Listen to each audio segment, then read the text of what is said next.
This is the continual evolution of the East Coast beat. I'm going with different lighting. Uh, there are many ways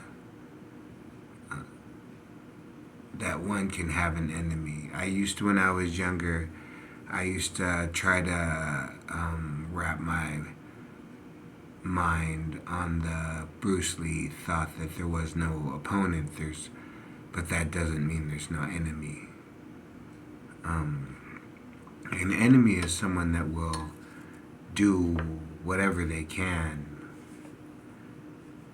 whenever they can, to bring an end to your health, mental, physical, financial, spiritual. They'll destroy your property, they'll steal from you, they'll introduce you to people who they've talked nothing but bad things about you to, hoping that they'll fight you. These are your enemies. Someone that disagrees on your political party but still believes in the government is not your enemy. Somebody that has a Camaro and you have a Ford is not your enemy. You are not enemies till death. Um, you know, there are real enemies in this world, and these enemies, there was, I once wrote that even within walled cities, the serpents appear, the shadows appear, the shadows on the wall become hallucinations of the masses, and the masses become the enemy of themselves within a now locked city. You know what I'm saying?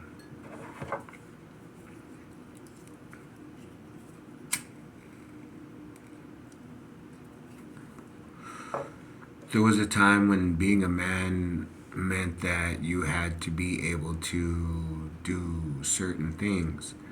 And if you couldn't meet those requirements, then you were not masculine.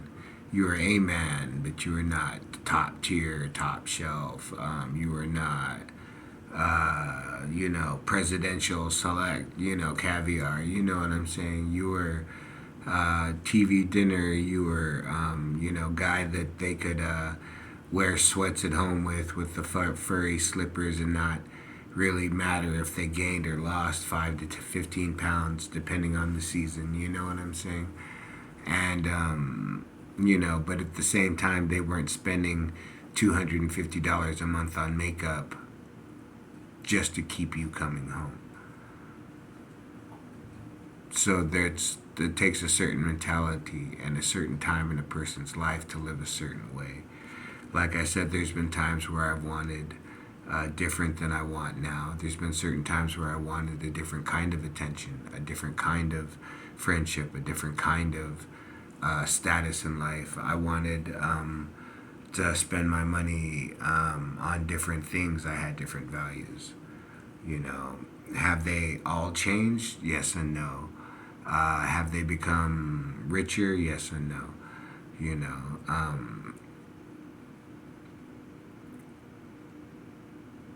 some of the core beliefs that I've had as a kid have stayed with me, I have to admit. But a lot of the things along the way, when you were 3 years old, you didn't even know that there was green and red apples. You know what I'm saying? Like, you didn't know. Have you ever had an apple pie? Dutch apple, with crumble on top, or you know what I'm saying? It's like that's how life works. It's when you're 13, you go to camp for the first time. When you're 17, you scored a goal at the city, championship. Something, everybody's life has these little moments in them. Or like one of the things when I was about 13, I climbed this little mountain called Mount McKinley, and I think it's less than 3,000 feet. So it's not Mountain McKinley, it's Mount McKinley. And I climbed it. You know, I had some friends at the time that I would call Hessian, and they were poor because their dad, who was a trucker, he had died of a heart attack, and his family was receiving some kind of compensation benefits, but they had, at the time, the truck was 20 years old. The house, I mean, they had it painted while I knew them. The carpet wasn't all that bad, but they've had the same furniture since when the man was working. Like the wife hasn't really changed the decorations, and the son and I would ride our bikes, and we'd play D&D a little bit. He was more into drawing, so he'd rather just draw characters and stuff like that.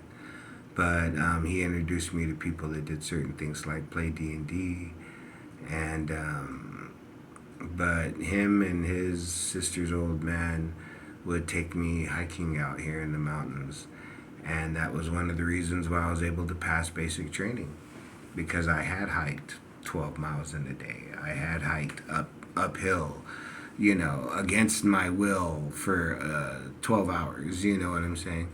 And that's again one of the reasons why I played football and wrestled before I joined the army, was because I wanted to not be able to stop until the coach said stop. And when they were trying to burn us out, I wanted to, how much do I have in the tank? I know I can do this much, but because there's certain chances of overuse, over injury. You can overtrain. You can train your body to where you can do 1,000 of something, and then one day on the 12th one, you're just gonna pull a muscle or something. You know what I'm saying? Because you've done it too much, that your body's just overused that ability. I don't know. That might not be true, but I know that if you overdevelop your strength, you'll lose its ability earlier. You know what I'm saying? Your muscles will fiber up, and they'll lose their strength. You'll develop arthritis, something like that. That's why I've spent half of my life sitting cross-legged rather than continue the military lifestyle of rucksacking and climbing and push-ups and all that. When I got out, I stopped all that because one of the things that I knew, if I had ever been captured, was they would take away my ability for me to use my body. They wouldn't let us do push-ups. They wouldn't. So I had to think like that. Like, how would I still be able to maintain, if I were a captured soldier?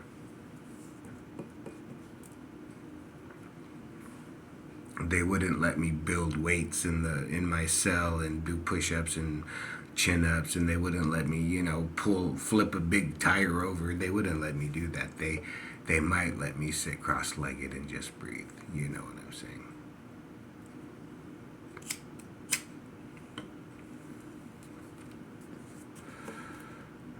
So, and then also, as on the side, when you get older, at a certain point, something might happen where you might not have the mobility of your body. So, if you experience your life strictly through your body, then when your body aches and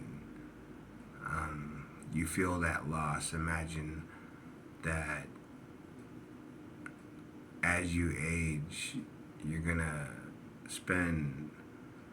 have more and more limitations. Like, I don't stretch every day. I don't do what I should, but I notice I'm losing some of my ability to stretch the way I used to stretch. I can't just sit down on the ground and touch my toes. I can't do that. So I have to either get back into it, or I'm gonna continue to lose this every day. And like I said,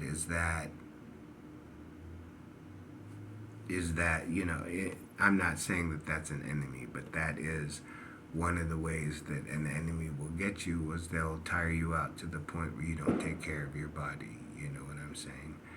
or they'll make you so stressed out and worried about your everyday little thing that matters to nobody else that you don't concentrate on what really matters. And like I said, that's why I tell people sometimes, hey man, maybe that's why you're homeless. You know, maybe the way you talk, what you talk about, the way you dress, the words you say, you know, maybe that's how you ended up the homeless guy sitting at the bus stop that nobody wants to talk to, bro. You know, not to be mean, but I'm just waiting on the next bus and I know it's going to be 15 minutes.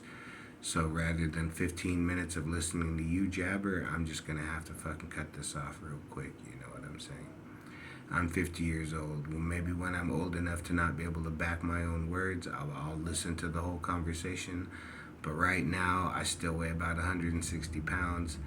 And no, you know what I'm saying? If you got nothing to say but mindless, homeless jive, you know what I'm saying? Keep that to yourself, bro.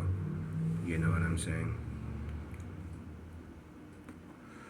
And that's an enemy. That's an enemy of an individual. It's an enemy of a state. It's an enemy of a people.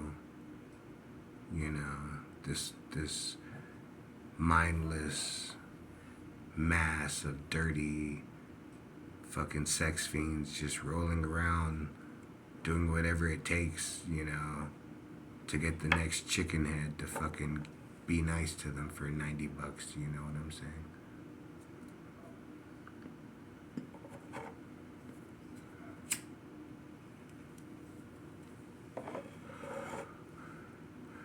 Like I said, I've written pieces about castle walls and flags on fire.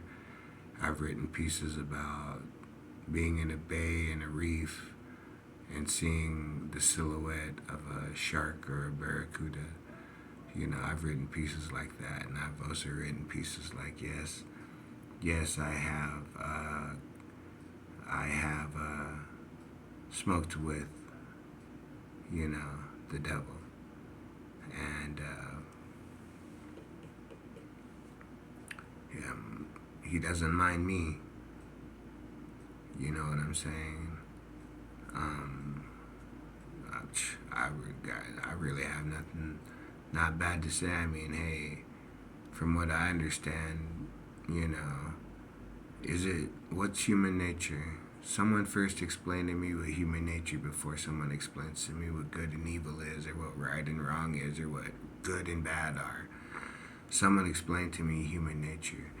Because as I understand it, if it never changed, and I've been right since I was in the third grade, I live in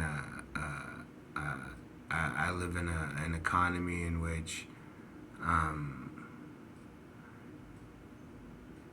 I would do better selling a phone app where I could be an unknown millionaire and travel the world living in excess than I would teaching the next generation of children how to make the world better.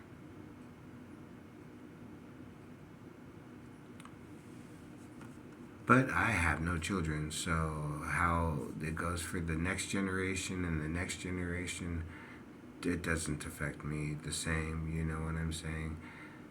If they told me today that we're gonna run out of food in 40 years, well, you know what? Start eating oatmeal now so that when the final days come, I might still have something to eat. You know what I'm saying? Before I turn in 40 years I'll be 90.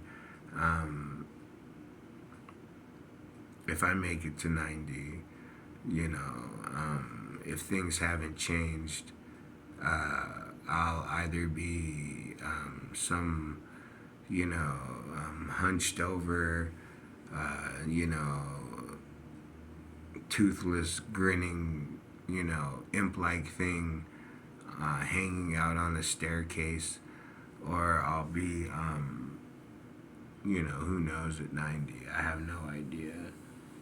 But in the end,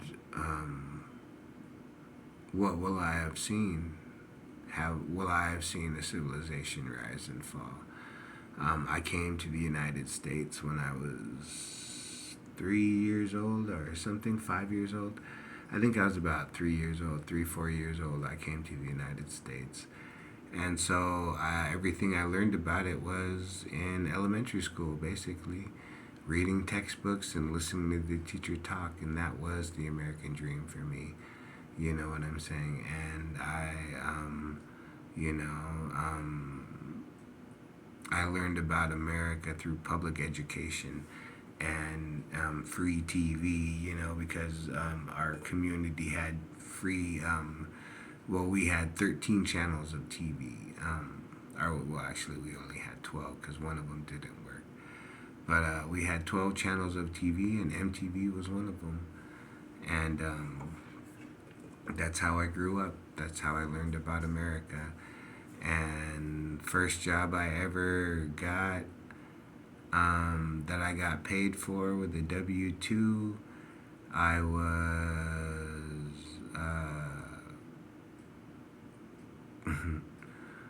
working for an environmental advocacy company. I only worked there long enough to collect one paycheck, and it was interesting work, but I was too low on the ladder, and I was too hungry, and you know, I'd be walking around these $1 million homes and asking if they'd like to pledge donations to our political organization, and I don't know, people didn't trust me, I guess. And but you know, it was not a bad little job. They took me around, but I was hungry back then because I didn't have the money to eat, so I would go all day.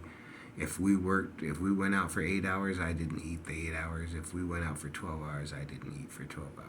You know, and all I was doing was walking door to door in Florida heat.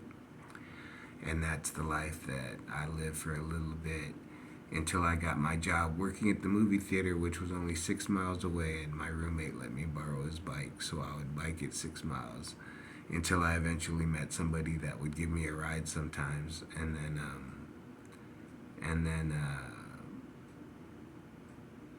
sometimes I would bike it there, and then like on the way back, because I would get off at 11:30 at night, so.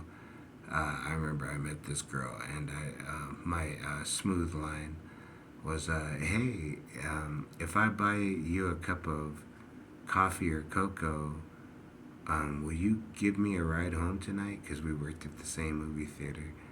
And she said, well, I don't drink coffee, and my fiance is not going to like me, or something like that. And I was like, oh, well, you know, hey, Mr. Oliver at 17 tried to throw a line on some girl. And anyways, we ended up spending time with each other. She would give me rides, and we would actually go out to eat at restaurants because she knew I was going to join the Army. So she wanted to show me a good time. She didn't want me to be some, you know, kid that was just had nothing better to do with his life. So he joined the Army. You know, I had a friend, you know, I had a girlfriend, you know, we didn't, you know, it wasn't physical, but I had a girlfriend, and we would hang out after work, and you know, we'd go to movies, and we'd go to pizza houses, and Chinese, not really Chinese, but we go to pizza house. We just did, you know, cool little things in Florida. She had a car, and we would drive, you know, to some downtown that was all glass and lights, and walk around and look at shit that we couldn't afford, but it was a pretty place, and it always smelled good, and everybody was clean, so we just walk around, you know. And she was working 3 jobs at the time, and I don't know what she does now, and I don't know what her last name was, and I don't know what her married name was, but she wrote me in the Army and told me she got married to her fiance. So like I said, I never felt bad about anything we ever did. I never even tried to kiss her as soon as she told me she had a fiance. And then eventually she would give me a ride, and I was like, thanks, because, you know, 6 miles is 6 miles, you know. And like I said, she became a friend of mine. And one of my roommates, his girl, he was talking to a girl and her older sister, who was in college at the time, so she was only like 3 years older than us.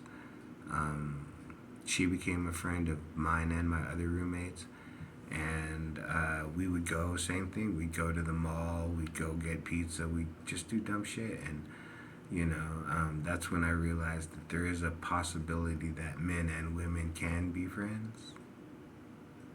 You know what I'm saying? It's just that I think that as people get older, um, they have what they're comfortable and familiar with, and then they get bored and they go out looking for something else.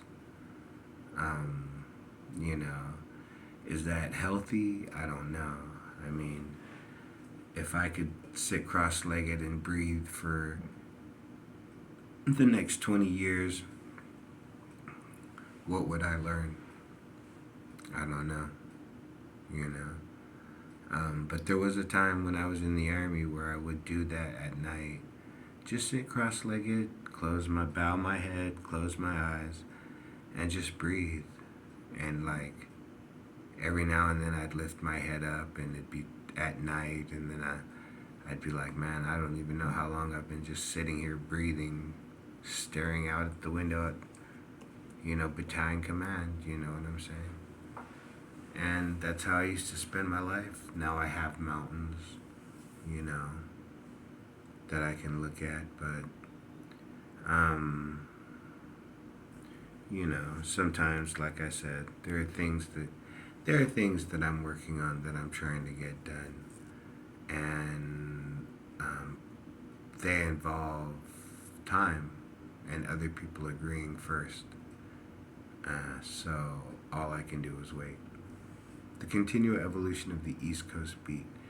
Remember, even in a walled city, the enemies always appear, even if only as shadows on the wall, because it's our minds. It's always how someone thinks, and then how one person thinks is different than how another person thinks, and then all of a sudden it becomes an issue for everybody.